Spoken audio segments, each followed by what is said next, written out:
रामकृष्ण हरी. नमस्कार. पुनश्च एकदा आपण हरिभक्तीचं पारायण अव्याहतपणे चालवण्यासाठी भेटत आहोत. विश्व कल्याणासाठी ब्रह्मानंद लहरी प्रगट करून नामस्मरणामध्ये तल्लीन होऊन सर्वांना सामावून घेऊन आपण एक आदर्श सर्वांसमोर उभा करणार आहोत की कोणतीही परिस्थिती येऊ, परिस्थितीचं गांभीर्य कितीही असू दे, पण आपण आपल्या हरिभक्तीमध्ये जरा सुद्धा कसर बाकी ठेवायची नाही, जेणेकरून भगवंत प्रसन्न होईल आणि सांगेल की कितीही परिस्थिती आली तरी माझे भक्त मला विसरत नाही, त्यामुळे त्या भक्तांच्या कल्याणाकरता का होईना मला ते आलेलं अरिष्ट, ते अनिष्ट निवारण करावं लागेल. हरिभक्तीचं पारायण चालवण्यासाठी तुम्ही आम्ही अव्याहतपणे झटत आहोत. सर्वांना एकत्रित करून आपण सामूहिकरित्या विशेषरित्या भगवंताची भक्ती करीत आहोत, भगवंताला आळवीत आहोत, हरिकथेच श्रवण करत आहोत, गायन करत आहोत.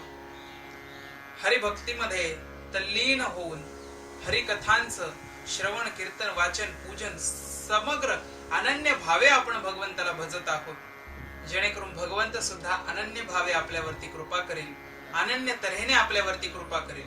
भगवंत विशेष परम दयाळू कृपाळू आहे. विशेष त्याला म्हणण्याचं कारण एकमेव आहे, कारण त्याच्या व्यतिरिक्त या जगामध्ये विशेष कुणीही नाही. भगवंत एकमेव आपल्याकरिता विशेष आहे. भगवंताची भक्ती ही आपल्यासाठी किती गरजेची आहे हे आपल्या वाडवडिलांनी, मायबापांनी, साधू संतांनी आपल्याला सांगून ठेवलं. या हरिभक्तीचं विशेष महत्व जाणून सुद्धा आपण हरिभक्तीमध्ये तल्लीन होत नाही, किंवा प्रवेश करत नाही, पदार्पण करीत नाही. तो करावा यासाठी जर आपल्याला कुणी मदतगार ठरत असेल, सहाय्यक ठरत असेल, तो एकमेव सद्गुरू आहे. आणि म्हणून सद्गुरूला सुद्धा भगवंताचा दर्जा दिलेला गेला आहे.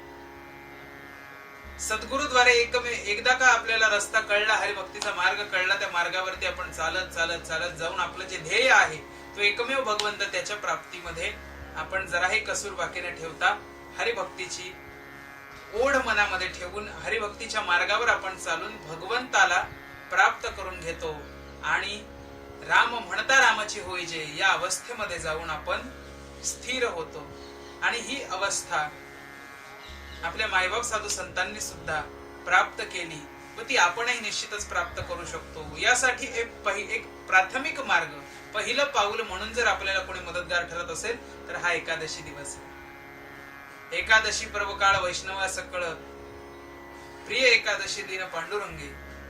भगवंताला हा एकादशीचा दिवस इतका इतका इतका आवडीचा आहे, कारण आजच्या दिवशी नेहमी तर सर्व भाविक भक्त भगवंतापाशी जातच असतात, पण आज विशेष करून आवर्जून भगवंतापर्यंत पोहोचतात. भगवंतापर्यंत आपलं नामस्मरण, आपली भगवत भक्ती भगवंतापर्यंत पोहोचवतात, त्याच्यापर्यंत समर्पित करतात, त्याला समर्पित करतात. त्यामुळे भगवंताला सुद्धा हा दिवस खूप आवडीचा झालेला आहे. आपल्या भगवंताचं स्वरूप सुद्धा जितकं सुंदर आहे, तसंच हा दिवस अतिशय अतिशय सुंदर आहे. या दिवसाचं वर्णन जितकं करावं तितकं कमी आहे. आणि त्यातल्या त्यात आज निर्जला एकादशी आहे, त्यामुळे अजूनच आनंदाची गोष्ट म्हणजे उपवास, भगवंताच्या जवळ राहणे, याला उपवास असं म्हटलं गेलेलं आहे. पण त्याबरोबरच व्रत आणि वैकल्य ही कशी करावी, तर ती एकादशी सारखी असावी. आणि या एकादशीचं नामस्मरण करता करता आपण हरिभक्तीमध्ये कधी रममाण होतो आपल्याला कळत नाही. त्या एकादशीच्या नावातच उपवास करण्याची प्रक्रिया दडलेली असते. मी मागे सांगून गेलो, वर्षाच्या येणाऱ्या 24 एकादशा, एक महिन्यामध्ये 2 एकादशा येतात, यांची नावं वेगवेगळी असतात. या एकादशींच्या नावांची सूचकता जरी आपल्याला कळली तरी सुद्धा आपल्याला भगवत भक्तीमध्ये खूप फायदा होतो, किंवा या नावांची आपल्याला खूप मदत होते. आजच्या एकादशीचं नाव आपल्या निर्जला एकादशी आहे. निर्जला म्हणजे ना अन्न न पाणी, कोणत्याही गोष्टीचं सेवन न करता, फक्त कोणत्याही गोष्टीला जास्त विशेष महत्व न देता फक्त भगवंताची महत्ता जाणून त्याला शरण जाणे. अन्न पाणी याच्या समोर काहीच नाहीये, भगवंतासमोर तोच पोशिंदा आहे. आपण कितीही खाल्लं, जर त्याची इच्छा नाही पचवायची तर आपल्याला ते पचवू शकत नाही, ते आपल्या अंगी लागू शकत नाही. हे जाणून उपवास करणे त्याला म्हणतात निर्जल उपवास. ना अन्न ना पाणी.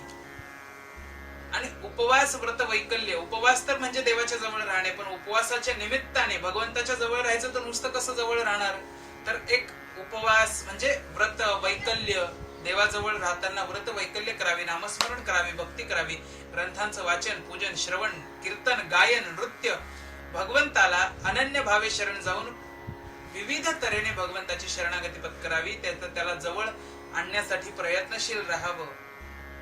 त्यातच व्रत वैकल्य हा प्रकार येतो आणि ते निर्जल असावे. भगवंता समक्ष आपल्याला कोणत्याही गोष्टीचं महत्व नाही. एकमेव महत्व जर कोणाला द्यायचं असेल तर तो म्हणजे भगवंत आहे असं जाणून व्रत वैकल्य करणे, त्याला म्हणतात निर्जल व्रत वैकल्य, निर्जल उपवास.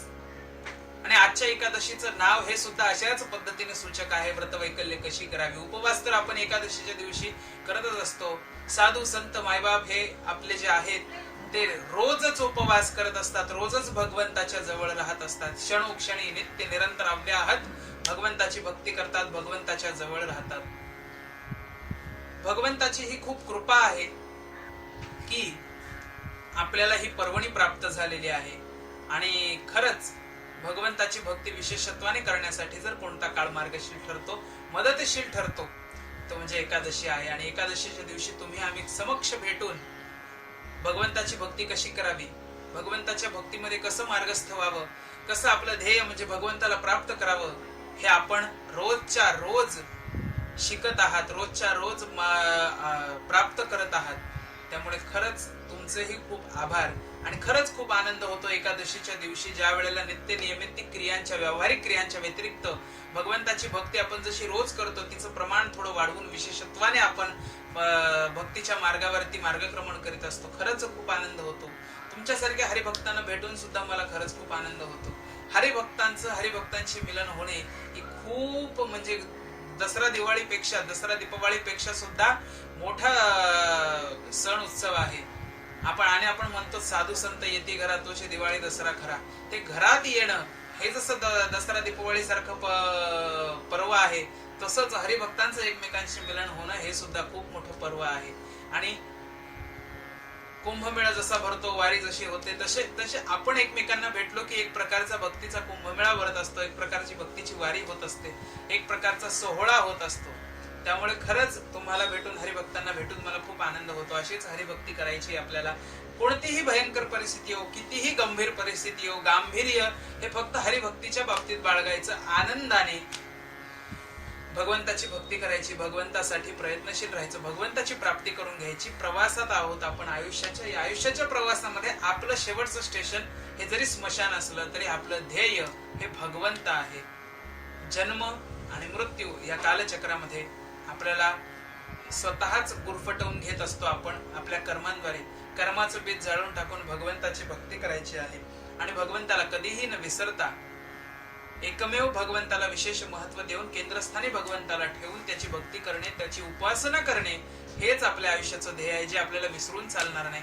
भगवंताची भक्ती अनन्य भावे विविध प्रकारे करता येते. गायन, नृत्य, वाचन, श्रवण, कीर्तन, ध्यान, धारणा, जप, तप, कर्म, क्रिया, नेम, नित्य नियम या विविध क्रियांनी, कोणत्याही क्रियेमध्ये, आयुष्याच्या कोणत्याही दैनंदिन क्रियेमधून सुद्धा तुम्ही भक्ती करू शकता. कामामध्ये काम, काही म्हणा राम राम, मायबाप साधू संतांनी सांगूनच ठेवलेलं आहे. त्यामुळे त्यांनी सांगितलेल्या या उपासनेच्या मार्गावर चालत आपण आपल्याला ध्येय गाठायचं आहे. भगवंत आपलं ध्येय आहे.